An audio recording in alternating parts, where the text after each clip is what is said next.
I'm an expert in fear.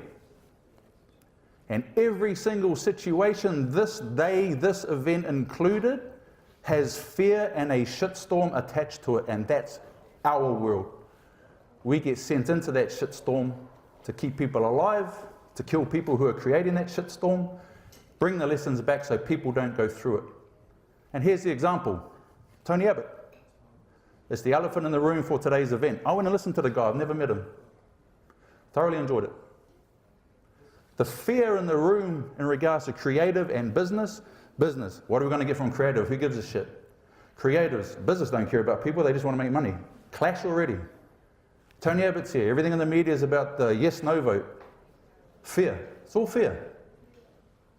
The greatest fear that this day conceptualize is the fear to be yourself. The fear to express your own opinion and be who you are without someone attacking you for it because they disagree with it. That's what the greatest fear is. I can walk into any business in the world, any organization in the world, find out what the shitstorm is and fix it. Because I understand fear. Now, I'm uniquely qualified to talk about fear for 2 reasons. I'm trained to be that fear for bad people. I am the monster under the bed for anyone that wants to hurt anyone in the country where I serve, my community, or my family. I'm created to kill, maim, and destroy. That's what I was created to be as a soldier. There is no churching that up. And when you're created to be that monster and be that machine, and then come back into the civilian world and carry on, it doesn't work. But I found a way through it. The other reason I'm uniquely qualified is I'm now friends with all the other monsters under all your beds. I know all of them. Hey, anxiety, how you doing, bro? Yeah, good.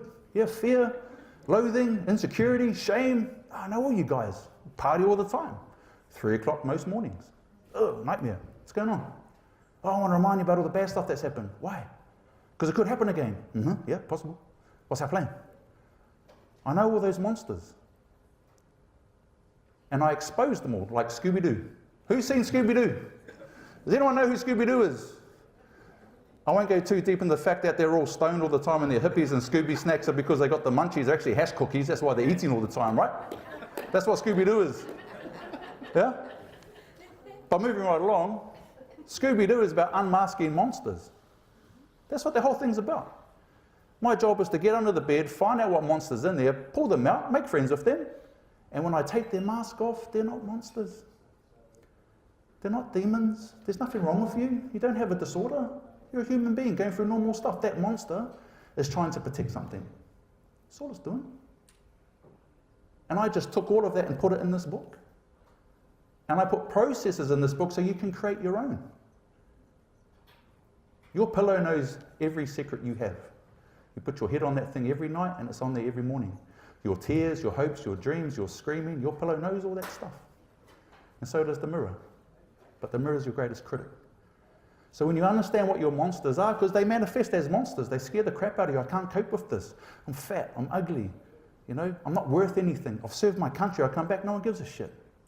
And now the media just keeps reporting how broken we are, and it's pissing me off. I'm not broken, I'm flipping creative for victory. I'll show you how to do it. So this is an acronym that I created when I go into any organization. Take it, take a photo, steal it, use it. There's always a fear. Help yourself.